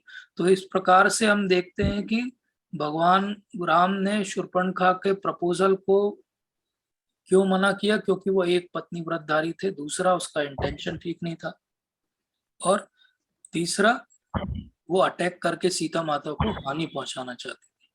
आगे हम ब्रह्म वैवर्त पुराण में जब पढ़ते हैं तो पता लगता है कि ये शूर्पणखा फिर जाती है और भगवान राम को अपने पति के रूप में पाने के लिए बहुत लंबी तपस्या करती है, और अंत में उसका जन्म वह कुब्जा के रूप में मथुरा में होता है, और फिर भगवान उसका उद्धार करते हैं। अब ये भी देखते हैं कि भगवान राम ने डेमीगॉड्स की वर्शिप की, जो ओशन गॉड हैं उनकी वर्शिप की। तो ये सही है कि गलत है, ये करना चाहिए कि नहीं करना चाहिए? तो वाल्मीकि रामायण में एक्चुअली इंसिडेंस है ही नहीं कि भगवान राम ने जो है शिव जी की वर्शिप की थी, और ये रामचरितमानस के अंदर है बेसिकली। और हम ये भी देखते हैं कि इवन गोपियों ने भी कात्यायनी की सेवा की थी, लेकिन भगवान श्री कृष्ण को पति के रूप में पाने के लिए। तो इस प्रकार से देवताओं की पूजा की जा सकती है, लेकिन हमारा ध्येय भगवान को पाना होना चाहिए। अगर हम ऐसा कर रहे हैं तो हम कुछ भी गलत नहीं कर रहे हैं, अदरवाइज। अब यहीं पर हम ये भी बात समझ लेते हैं कि भगवान ने ओशन गॉड के लिए 3 दिन तक प्रेयर की, लेकिन उन्होंने रास्ता नहीं दिया। जब वो कुपित हुए तब वो बाहर आए। तो ये क्या दिखा रहे हैं भगवान? ये बहुत बड़ा लेसन दे रहे हैं। भगवान स्वयं भी अगर देवताओं की पूजा करें तो उन्हें उसका फल नहीं मिलेगा, क्योंकि वो फल के अधिकारी है ही नहीं देने के देवता। इसीलिए देवताओं की पूजा नहीं करना चाहिए। दिखाने के लिए रामचंद्र जी ने 3 दिन तक पूजा की समुद्र देवता की, और अंत में ये दिखाया कि देखो इनसे काम नहीं होगा, काम तो होगा मुझसे और मेरे नाम से। क्या भगवान राम जो है वो जातिवाद फैलाते हैं? क्योंकि एक कथा आती उत्तर रामायण के अंदर कि एक ब्राह्मण है, उसका पुत्र प्रीमैच्योरली उसकी मृत्यु हो जाती है, तो वो नारद मुनि और सब वहां पर हैं और वो पूछते हैं कि क्या हुआ, तो बोले जरूर आपके यहाँ पर कोई जो शूद्र है वो तपस्या कर रहा है, तो आप जाइए उसका वध कर दीजिए। तो राम जो है उसको मार देते हैं। ऐसी कथा उत्तर रामायण के अंदर आती है। अब लोग इस बात को बहुत बड़ा चढ़ाकर कहते हैं कि वो शूद्र था, लो कास्ट पर्सन था, इसलिए राम ने उसका वध कर दिया, ये जातिवाद है। तो बेसिकली अगर हम वाल्मीकि उत्तरखंड के सर्ग को पढ़ें ध्यान से और उसके श्लोक को पढ़ें, तो वहां ये समझ में आता है कि उन्होंने वध किया क्योंकि शंबुक जो है उसका इंटेंशन गलत है, मोटिवेशन गलत है। भगवान ने इसलिए वध नहीं किया कि वो एक शूद्र है, उसका इंटेंशन गलत है, इसलिए उसका वध किया गया। तो इसलिए हम ये समझ सकते हैं भगवान ने अपने पूरे जीवन काल में इतनी सारी लीलाएं की। शबरी के झूठे बेर को खाया उन्होंने गुहा को अपने पास में बैठाया जो कि जंगल के आउटकास्ट थे, सोशल स्टैंडर्ड से बिल्कुल नीचे थे। फिर उन्होंने केवट को गले लगाया। तो भगवान कहीं से भी कास्टिस्ट नहीं है। लेकिन ये रामचंद्र जी के ऊपर ये सबसे बड़ा आरोप आजकल बहुत कॉमनली लगता है। इवन भगवान भगवत गीता में भी क्या कहते हैं, चातुर्य वर्ण मया सृष्टम गुण कर्म विभागश, मतलब कि गुण और कर्म के आधार पे उन्होंने विभाग बनाए हैं। उन्होंने ये विभाग जो है वो जन्म के आधार पर नहीं बनाए हैं। तो शूद्र कौन है? जिसकी सोच शूद्र जैसी है, जिसके गुण जो है शूद्र जैसे, जिसके कर्म शूद्र जैसे, ना कि जिसका जन्म शूद्र परिवार में हुआ है। ये आगे आते हुए समय में ये डिस्ट्रॉय हो गई, जो परंपरा भगवान ने डाली थी, और इसीलिए ये सब हम देखते हैं। लेकिन भगवान अपनी पूरी रामायण से हमें कहीं नहीं सिखा रहे कि वो एक हाई क्लास या क्षत्रिय हैं इसलिए वो दूसरों के साथ घुलते मिलते या बैठते नहीं है, अनटचेबिलिटी का जो है वो दिखावा करते हैं। तो इस प्रकार से इसको बोलते हैं सोशल या एमिकेबली। भगवान की जो गुण है उनके अंदर एक महान गुण आता है कि वो बहुत सोशल है। सोशल का अर्थ होता है कि वो बहुत एमिकेबल है, वो सोशली बहुत अप्रोचेबल है। कोई भी उनके यहाँ आ सकता था और उनसे मिल सकता था, जब वो महान राजा हैं तब भी।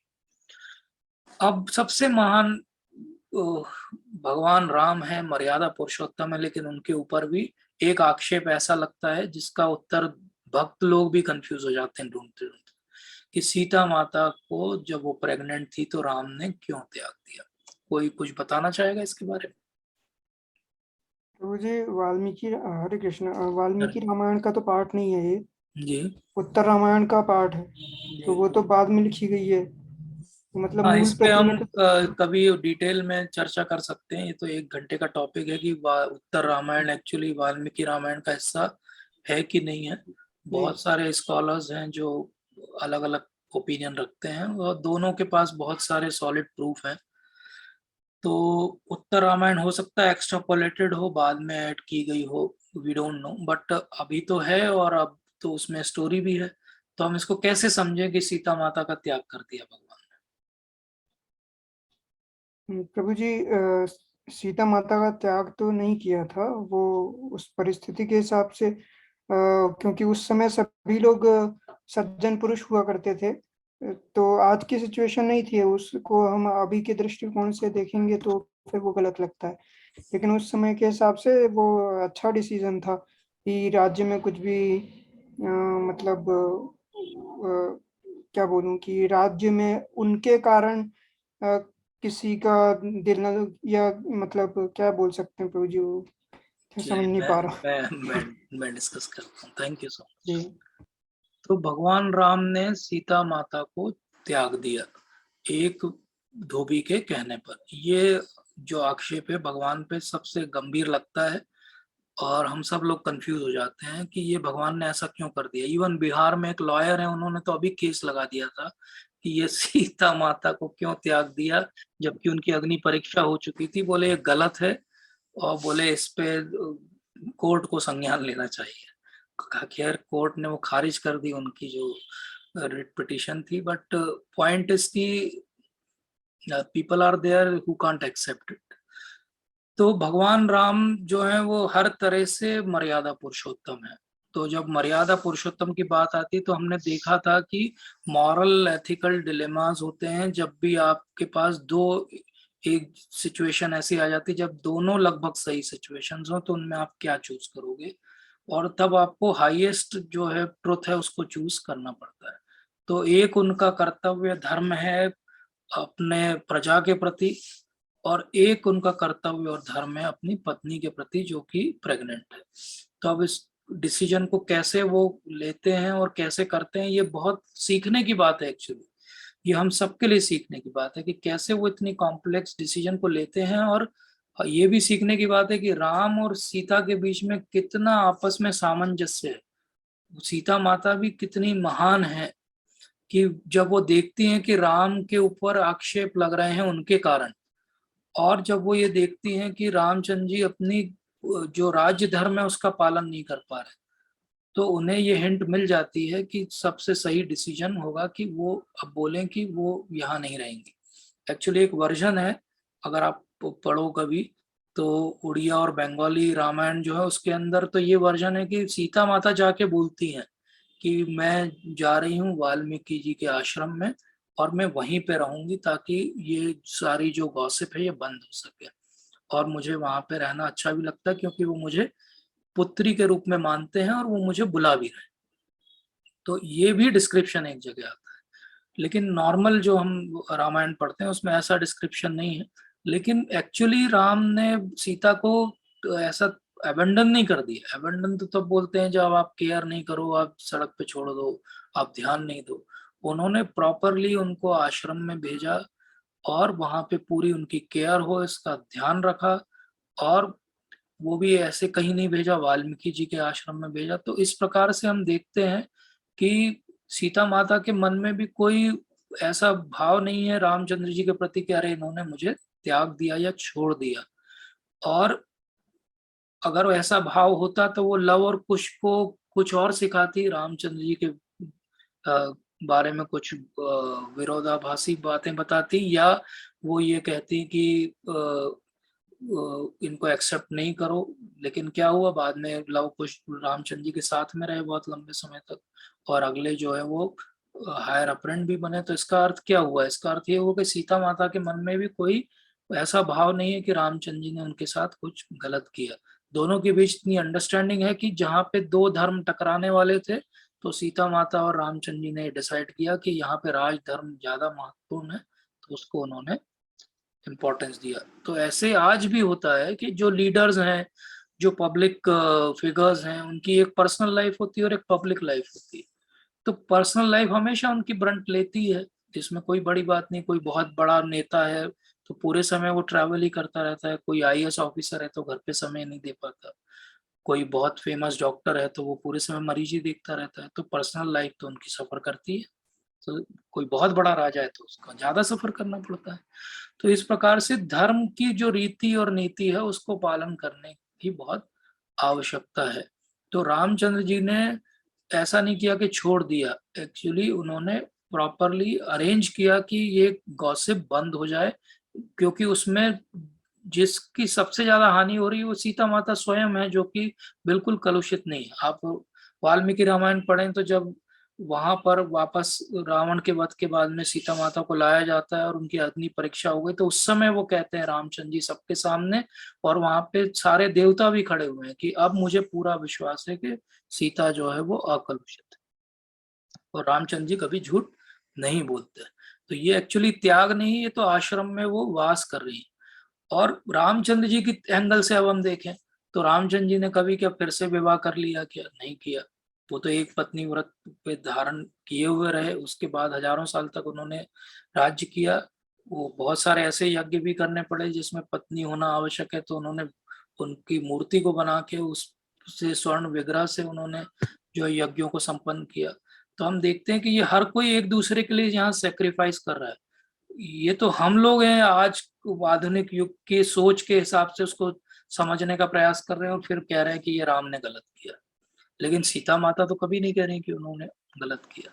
तो ये क्या है, दो सही विकल्पों में चुनाव था बेसिकली, दोनों राइट थे। अब दोनों राइट में पत्नी के प्रति कर्तव्य और राज के प्रति कर्तव्य में उन्होंने राज के प्रति कर्तव्य को ज्यादा इंपॉर्टेंस दी। इसके अलावा भी और गहरे कारण भी हैं इसके, एक शराब भी उन्हें लगा था, ये भी एक कारण था। एक विप्रलंब भाव को वो अनुभव करना चाहते थे, ये भी एक कारण था। तो इस प्रकार से सीता माता के त्याग के पीछे बहुत सारे कारण। अब एक प्रश्न उठता है कि अब हम आधुनिक युग में हैं, इतने कॉम्प्लेक्स आदर्श महापुरुष हम तो बन नहीं सकते, तो हम रामायण पढ़ें कि महाभारत? तो बेसिकली रामायण हमें सिखाती है कि एक मनुष्य कैसा होना चाहिए, लेकिन उसका मनुष्यत्व क्या होना चाहिए महाभारत हमको सिखाती है। रामायण हमें मानवता सिखाती है और महाभारत हमें रणनीति सिखाती है। रामायण हमें करुणा सिखाती है, महाभारत हमें वीरता सिखाती है। रामायण बहुत बहुत ही माइक्रोसोमल लेवल पे दिखाती है कि एक एक व्यक्ति के मन में क्या चल रहा है, क्या भाव है, कैसा प्रेम होना चाहिए।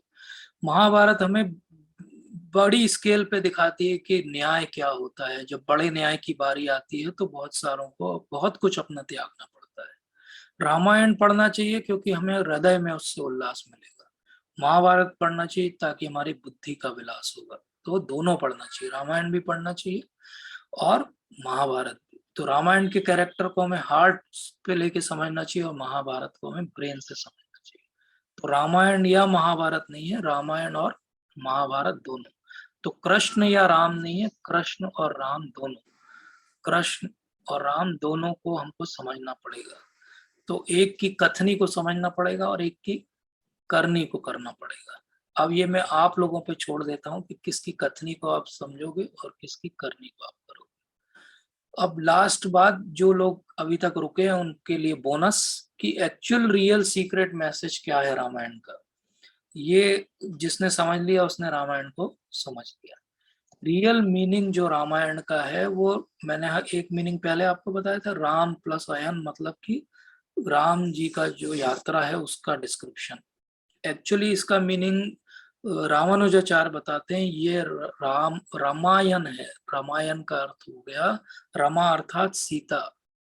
तो ये सीता की कहानी है। रामायण क्या है, राम की कहानी नहीं है। रामायण एक्चुअली सीता की कहानी है। अब आप अगली बार जब भी रामायण पढ़ो तो इस एंगल से पढ़ना कि रामायण तो रमा की कहानी है, सीता की कहानी है। और रामायण का रियल मीनिंग क्या है, वही जो भगवत गीता का मीनिंग है। सर्वधर्मान परित्यज्य मामेकां शरणं व्रज अहम त्वां सर्व पापेभ्यो मोक्षयिष्यामि मा शुचः। तो इसका अर्थ क्या हुआ?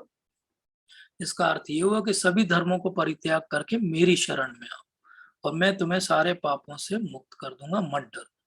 तो एक कथा आती है रामायण के अंदर कि रामचंद्र जी जो विश्राम कर रहे हैं और इंद्र का पुत्र है जयंत जो एक कौवा बन के आता है और सीता माता के ऊपर प्रहार कर देता है अपनी चोंच से और उनका रक्त बहने लगता है। और जैसे ही उसी समय रामचंद्र जी की निंद्रा टूटती है और वो देखते हैं तो वो एक घास का तिनका वहां से उठाते हैं और वो ब्रह्मास्त्र की तरह उसके ऊपर फेंक देते हैं। जयंत सब जगह उड़ता रहता है, भागता रहता है, सबके पास जाता है, शिव जी के पास जाता है, ब्रह्मा जी के पास जाता है, अपने पिता के पास जाता है, कोई उसे नहीं बचा पाते। वापस वो आता है, रामचंद्र जी के पास आता है और बोलता है कि मैं क्षमा मांग रहा हूँ, मुझे छोड़ दीजिए, बचा लीजिए इस ब्रह्मास्त्र से। तो रामचंद्र जी बोलते नहीं, इससे अब तुम्हें कोई नहीं बचा सकता।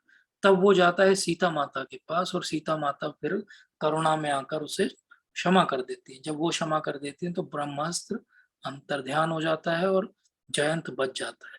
तो जयंत क्यों बच गया? जयंत इसलिए बच गया क्योंकि उसने सीता की शरण ले ली।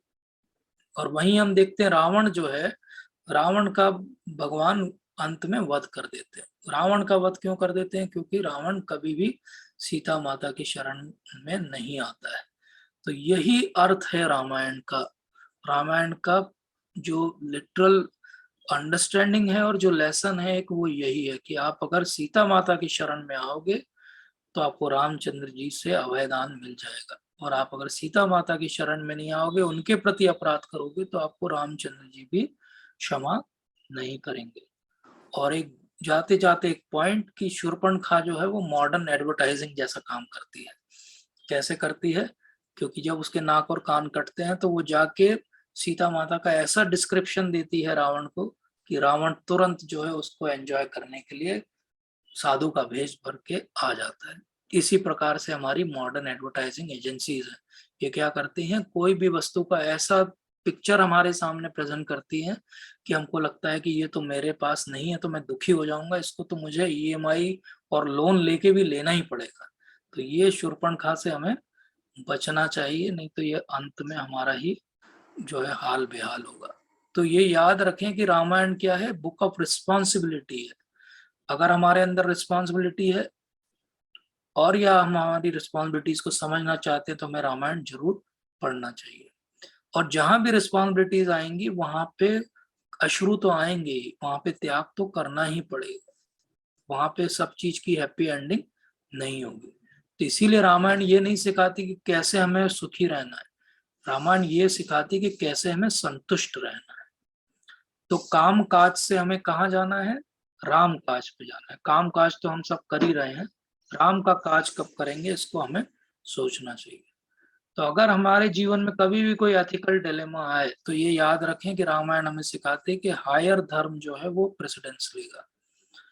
इसीलिए हमें क्या बनना पड़ेगा, कौवे जो हैं वो नीचे उड़ते हैं और जब ईगल भी नीचे उड़ता है तो वो कौवे उस ईगल को परेशान करते रहते हैं, चोंच मारते रहते हैं। ऐसे ही हमारे जीवन में भी बहुत बार होता है कि हम परेशान होते रहते हैं, आसपास वाले लोग हमें परेशान करते रहते हैं। तो ईगल क्या करता है, ईगल और ऊंचा उड़ने लगता है, वो इतना ऊंचा उड़ने लगता है कि अब कौवे उस तक उड़ के आ ही नहीं सकते।